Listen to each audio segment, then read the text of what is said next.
Assalamualaikum warahmatullahi wabarakatuh. Salam sejahtera untuk kita semua. Saya Ipa Sari, mahasiswa Manajemen Pendidikan Islam Pascasarjana UIN Mataram tahun 2020, akan menyampaikan makalah yang berjudul dengan pengertian dan konsep dasar kepemimpinan.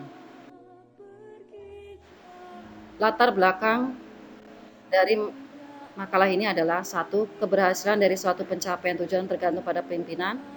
Kendala utama untuk menjadi seorang pemimpin adalah seringkalinya terjadinya kerentanan antara pemimpin dan bawahannya dalam menginterpretasikan masalah, dan kepemimpinan tidak sama dengan pemimpin. Rumusan masalah. Apakah pengertian pemimpin dan kepemimpinan?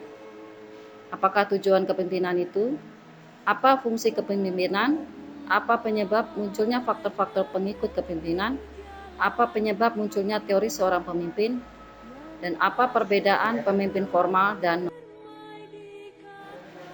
tujuan makalah adalah mampu menjelaskan arti pemimpin dan kepemimpinan, dapat menjelaskan apa tujuan dari kepemimpinan, dapat menjelaskan faktor-faktor muncul pengikut kepemimpinan, dapat memaparkan teori munculnya seorang pemimpin, dan dapat menjelaskan perbedaan pemimpin formal dan pemimpin. Pembahasan 1. Kepemimpinan adalah, dalam bahasa Inggris disebut leadership, dan dalam bahasa Arab disebut qiyamah atau imamah. Dalam terminologi yang dikemukakan oleh Marifat dan Hamzah, kepemimpinan adalah menyangkut dalam menstimulasi, memobilisasi, mengarahkan, mengkoordinasi motif-motif dan kesetiaan orang-orang yang terlibat dalam usaha bersama. Menurut beberapa definisi dari kepemimpinan berdasar para pakar adalah: menurut Coates and O'Donnell tahun 1984, mendefinisikan kepemimpinan sebagai proses mempengaruhi sekelompok orang sehingga mau bekerja sungguh-sungguh dan meraih tujuan kelompoknya. Sedangkan menurut George R. Terry pada tahun 1960, kepemimpinan adalah kegiatan mempengaruhi orang-orang untuk berusaha mencapai tujuan bersama. Tujuan kepemimpinan. Tujuan kepemimpinan adalah: 1. Mencapai suatu tujuan. Kepemimpinan merupakan sebuah hal yang dibutuhkan dalam perusahaan atau kelompok supaya tujuan dapat tercapai. Yang kedua, tujuannya adalah untuk memotivasi orang lain. Tujuan di sini maksudnya adalah memotivasi orang lain agar bisa melakukan sebuah hal dengan baik dan memaksimalkan kemampuan. Fungsi kepemimpinan.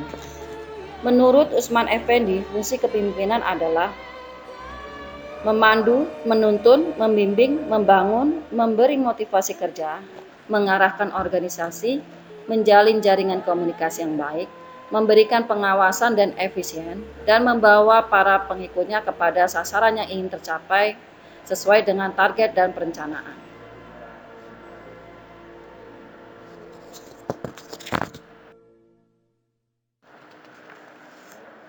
Faktor-faktor kepengikutan.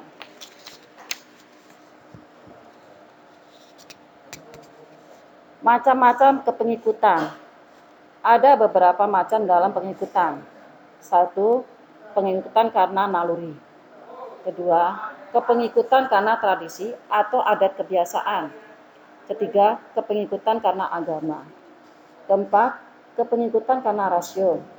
Sedangkan 5. Kepengikutan karena peraturan atau hukum. Teori munculnya seorang pemimpin. Menurut jurnalis Janait, dalam buku Perilaku dalam Organisasi mengatakan ada 3 teori tentang lahirnya pemimpin, yaitu sebagai berikut. Teori keturunan adalah bahwa pimpinan itu muncul karena sifat yang dibawanya sejak lahir. Teori pengaruh lingkungan adalah teori ini menyebutkan bahwa pemimpin dibentuk karena lingkungan hidupnya.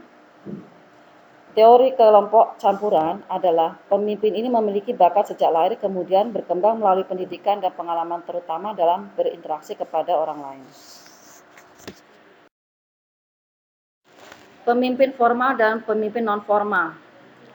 Ciri-ciri pemimpin formal. Pemimpin formal selama masa jabatan tertentu atas dasar legalitas formal. Sebelum diangkat, harus memenuhi persyaratan tertentu. Pemimpin yang menjalankan tugas dan kewajibannya diberi dukungan oleh organisasi formal. Dan ciri berikutnya, mendapatkan balas jasa material dan imaterial. Berikutnya, bisa mencapai promosi atau kenaikan pangkat formal. Dan yang terakhir adalah, apabila melakukan kesalahan, dikenai sanksi dan dihukum. Ciri-ciri pemimpin non-formal. 1. Tidak memiliki penunjukan formal. Yang kedua, kelompok rakyat atau masyarakat menunjuk dirinya. Yang ketiga, tidak mendapatkan dukungan dari organisasi formal. Yang berikutnya, dia tidak mendapatkan imbalan balas jasa dan tidak dapat dimutasikan. Dan yang terakhir, apabila melakukan kesalahan tidak dapat dihukum. Makalah saya tentang pengertian dan konsep dasar kepemimpinan.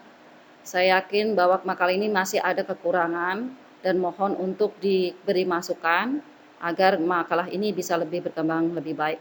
Sekian, wassalamualaikum warahmatullahi wabarakatuh.